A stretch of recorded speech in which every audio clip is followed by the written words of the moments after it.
And welcome. Good morning, Riverside. Good morning, Riverside. Morning, Riverside. We are here with Joe Caron, my favorite guitar player, and I'm very excited. I know we did a pre-run where we tried to get us all together and get that rolling, but now we seem to get the mics a little bit better, and for you to tell your stories, I've got so much to... And let's clear that beginning statement up. I'm your guitar player. Yes. I threw that around a lot. That was one of my favorite things when people would say, so you played in a band? I said, yeah. Who are you in a band with? I said, Joe Caron. And you don't know how many times I got, yeah. Like, no, I'm in a band with Joe Caron now, but he's actually my guitar player, if anyone's wondering where Joe Caron is right now. He's probably figured out a song for me. But that was such a great time. I know we're thinking about putting a little thing together to get together for coming up reunion jam. El Guapo rides again. Yes. El Guapo rides again. I need the date way ahead of time. Yes. It's June 8th, I think. Yeah. So it's not that far. It's going to be at the Met Cafe. Yeah. It's a Sunday. And that gig is for? It's a benefit for Rick Santos, Sr., who recently passed away. Every year on his birthday, he would have a party there, big birthday bash, and it was always to raise money for some charity. Yeah. He unfortunately is not going to make it there this year, but his family's decided to carry on. Yes, and Joe and I played there for his marriage. That was 5 years ago. His wedding, and that was a wild gig. Got to play with some really cool bands up there, and a big crowd. But it was great. So the closest thing coming up is an Everly Brothers gig, and I don't want to miss out on hearing a little more about that, because that is something that's happening now, and I have so many people that already mentioned to me they want to know about that gig. So good. I hope they all buy tickets. Anyway, I don't have a phone. I don't either. I wonder who that belongs to. Oh, I do have a phone. It's not you. It's my phone. Oh, okay.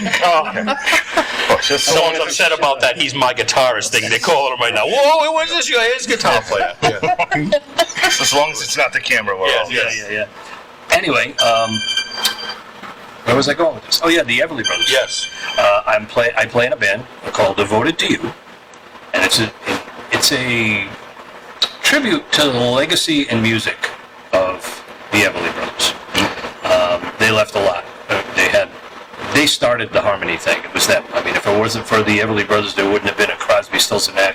Wouldn't have been the Hollies, Beach Boys, the Beatles. They all loved the Everly Brothers. They all imitated the Everly Brothers. So put two notes I'm trying to do the same thing. Yes. And the members of the band, it's Joe Scalaro is Don. Don't let him fool you. He's Don Everly. And Joe is the guitar player for Crushed Velvet. Yep. And played with many other bands growing up. Yep. And I'm Phil Everly. And our band behind us has two members, maybe three, of the Rhode Island Music Hall of Fame. You got this happens a lot when you get to be my age. Neil Vitullo, yes, who's an absolutely amazing guitar player. Steve Bigelow, who's one of the best bass players I've ever seen. The Riverside boy. Yeah, true. Dickie Reed and Stanley Kozlowski. Yeah. And they're just an amazing band to have behind you when you're playing. And Neil has a Riverside connection too. He went to St. Brendan's School. Oh, he did? Yes. No his kidding. his family was, his mom, he said, was a devout Catholic and sent him to St. Brendan's, and he talks of Sister Mad Louie. That's Sister Madeline Louise, but you couldn't have a bad nickname in the 70s or 60s as Mad Louie. But he mentioned her here, and it was so funny because my cashier knew this whole thing, and she goes, I know who he's talking about. But yeah, and Neil's coming on too. He's waiting for a rainy day, though. All these fishermen are. Yeah. You know, he was out there today fishing. Yep. We were just watching, Grayson and I were just watching your videos, and somehow we got on the subject of the Everly Brothers, and then you came up, and then he wanted to see you. So I put this videos of you guys online, and then I started looking up Everly Brothers stuff, and Everly Brothers was actually the first ever inducted into the Hall of Fame. Yep. I didn't know that. I didn't know that. They were the first group ever inducted into the Hall of Fame. Yeah. Well deserved. Yeah, and we've got a gig coming up on the 3rd of May at the Courthouse Center for the Arts in West Kingston. Very cool. On Route 138 down by URI. This typically sells out. Sells out. Get your tickets in advance. And where can they get them? You can get them on their website, Courthouse Center for the Arts.org, I believe it is. And I think they're going for $20 25, 27, 30, 35, I don't know, something like that. I don't know. Very cool. But it's not that big of a venue. It's really intimate, the venue, so Yeah. it's going to sell out pretty quick. So get your tickets now. Yes, very cool. And you played in so many bands. I know we talked about this in the previous podcast, but I'd really like to, because so many people, when I mentioned your name, said, "Oh, Touch, oh, Dirty Deeds," and they then realized that's how they knew you. So just a little background when you started, about how old when you got into actual working bands. First band was professional. Well, the first ones we started with animal names. So the first one was the Squirrels. And that was 4th grade, so that makes sense. It's nuts. Yeah. Oh, I was going to not say it. Beat ya. Too easy. Yeah, and then after that, I think it was a band called Sessions, and that was the first professional band. Yep. It was a couple of local guys and I from Bristol. And then I joined a band called Cat. And we did some touring, quite a bit of touring, and that worked out well. But then the band kind of fell apart. How old were you around then? I was probably 16, 17. Yep. 17, I think. 17. Because I saw the station wagon. What band was that with? That was Jimmy Carter show. Oh, okay. With the Dragon Wagon? Yes. Yeah, that was... I don't know where that came from, but I think it came from somewhere around here. Yep. The Dragon had some amusement park around here. I don't know which one it was, Yep. but we got it, and it went on the roof of the station wagon. We were Yes. driving around, and boy, that was a lot of fun. Especially when you put a pair of pants with some boots hanging out of the mouth. State cops pull us over with that one. But, yeah, and then, so anyway, Cat, then it was... After that was Carl Kennedy's Lady. We don't talk about that one. Then it was the Jimmy Carter Show, my favorite band of all time, Yeah. which turned into Run 21. We changed our name halfway through. Yeah, because everything was going 21. I remember you said that's why you came up with the name. Everything was Jimmy's- numbers 21 was That was a real pertinent number at the Yeah. time because the drinking age was changing. Yeah. And we wanted a verb in the name, and run is the very first verb you learn. You know, see Jane run, see Dick run. And we used the lowercase letters just like they did in the Scholastic books that the little kids look at. Yeah, it's very cool. And anyway, where was I? Yeah, and then after that I joined Touch, Yeah. came back to Rhode Island. And what type of tunes are you doing with Touch? It was I saw- all top 40, whatever. Yeah. All HJY top 40, 1982, 83, Yeah. 1980, that kind of stuff. And Loverboy, Rush, all Yeah, kinds of yeah. whatever's on the radio. Playing at the Mishnock Barn. Oh yeah, Commissioner Barn, with G-Flags. Where else? In Bristol, it was the Village Tavern every Tuesday night. Every Wednesday night was Providence, the Frat House. Yep. And every Thursday night was, I think someplace, it was in North Smithfield, Gulliver's. And then every Friday and Saturday we'd move around, and then every Sunday I think was Lamplighter. Very cool. Yeah, it was boring, but it was a Yeah, good yeah. band. Great bunch of guys to play with. Really a lot of fun to play with those Yeah. guys. And then I left that, and Steve Bigelow and I were both in that band, and we both left at the same time. We started F Sharp, Yes. and we did that. He was with us for about a year and a half, and then he left. We got Mike Skeffington in the band, and he was with F Sharp for about 8-9 years. We were Yeah. together for about 8-9 years. But in the interim there, I had some health issues and had to quit playing for a while. And then when I came back, I worked my way in by doing some really small local bands like the Weekend All Stars and the Heat and bands like that. Yep. Then we got F Sharp back together again and did that. Then after that, I played a country band for 4 years. Oof. And my best friend Brad Randall was a country bass player. He ended up in Band of Brothers with me too. But he asked me, begged me, he said, "Will you just start off playing acoustic guitar because his rhythm guitar player quit." Yeah. And then his lead guitar player quit, so we got another acoustic guitar player, and I played lead.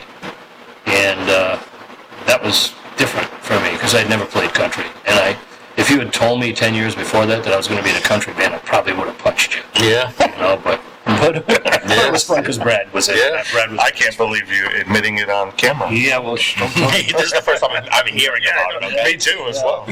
Yeah, the band was called Ombre. Yes. Yep. And what did I do after that? I don't know.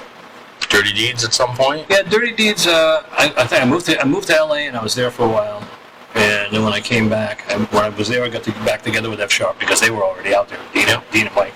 And then I came back after the earthquake and ended up in Neon Jungle. That lasted for about 4 months.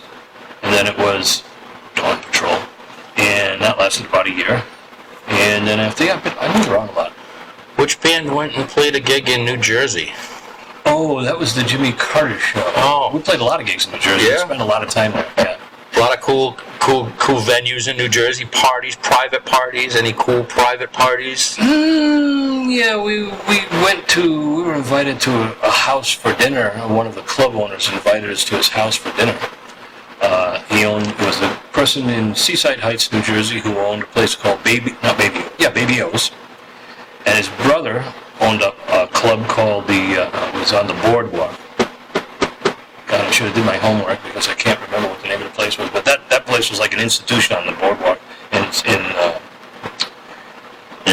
that town. And but the guy got to like us a lot for some reason. And so he was an Italian fella, and he invited us to his house to have dinner with his family. Now, I still to this day don't understand that, because three drunken reprobates like me, Mitty, and Jimmy, I mean, last thing you want to do is invite us into your house for dinner when you have kids and a wife. But he did that. We went over there, and it looked like your typical Italian household, the decorations and the way it looked, the way it looked out front. And they were very nice, and the meal was very nice, and we... Chatterbox was the name of the place on the Boardwalk. So I can see it was driving you crazy. It was driving me crazy. Trying to get it. So anyway, I'll tell you more on that later, because I'll tell you who that guy was.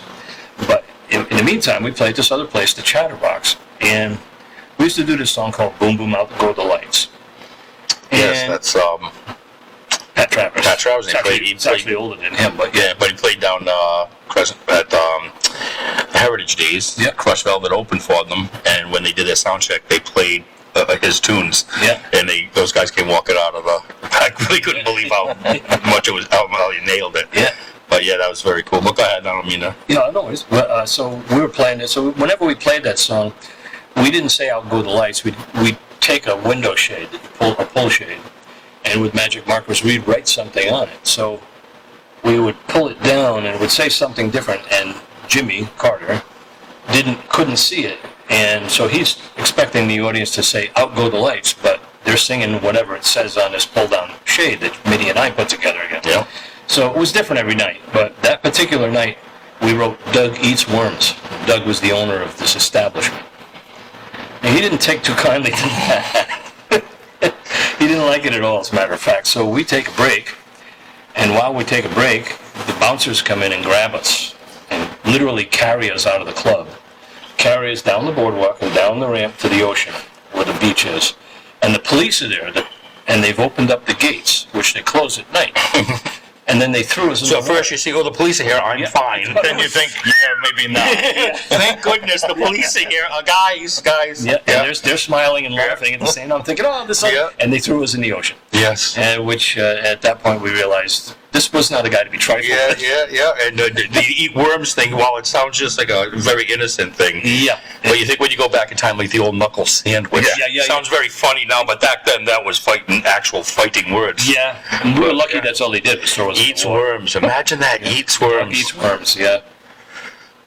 Not bad. Yeah. Which I'm surprised didn't end up as a band name later on. You know, you could have pulled I'm just saying. I mean, Doug Eats Worms is a great band. Hold on to that Country band. Good country band. Oh, goodness. Yep. And then another very cool progression of stories leads with you not really even remembering one story. Oh, yeah, the Ozzy The stuff. time that you met Ozzy, Yeah. and then didn't realize you met him, and then... Right. So, It was with the Jimmy Carter show, I believe, and it was Run 21 at that point, and we were playing in Liverpool, New York, at a place called the Poorhouse. yep. And it was quite the rowdy place, so we were playing there, and that particular night, I had met a girl the week before, or that weekend, and she somehow talked me into dyeing my hair red and blue. Bright red, bright blue. And I had rather long hair at the time, not like I do. And so I got rather inebriated that evening, and I must have pissed off the road crew, and they picked me up and threw me in a trash can. So I'm literally sitting in a trash can. And after hours, I'm still in that position, and Ozzy was in the room because he was playing that night in town, and he came to the club afterward, and I guess I was introduced to him. I don't remember. I don't remember much. Yep. The only reason I know that I was in the trash can is because I was told later what shape I was in and what I was doing when he was talking to me. And then I bet you